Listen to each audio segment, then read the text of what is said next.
ភុំគ្រោះមិនស្មើខ្ញុំជីវិតត្រូវរួងរែកពុនរងទីរុនស្រែកឃ្លានលំបាកគ្រួសារក្រខ្សត់ជូចត់រស់នៅសែនតោកយ៉ាងអាសូរបងគ្មានសម្រាប់លំបាកប៉ុណ្ណាបងស្រីស៊ូទ្រាំញើសបងស្រក់ហូរប្រណាំងទឹកភ្នែក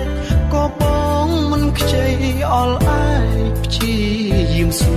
ប្រឹងព្រោះគ្រួសារបងស្រីរឹងមាំពុំពៀប្រណាំងនឹងវាសនារបស់ថោកថ្លៃប៉ុណ្ណាក៏បងស្រីហ៊ានលះបង់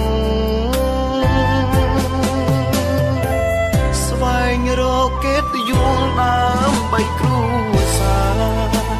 រកប្រាក់ឲ្យប្អូនសិក្សាឈឺគ្រុនយ៉ាងណាក៏បងខំប្រឹង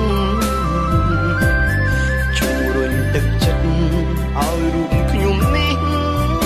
រឹងពឹងលំបាកបងខំញញឹមមិនឲ្យខ្ញុំដឹង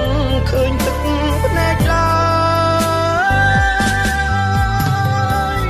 ឲ្យប្អូនរៀនខ្ពស់យួងបងស៊ូអាប់ប្រឹងរស់មិនខ្ចីឈឺចាប់ថែទាំប្អូនដោយចិត្តអំណត់ខ្ញុំសែនអាសូរខ្លោចចិត្តហងថ្លែងស្ដីមិនកើតបងស្រីឡើ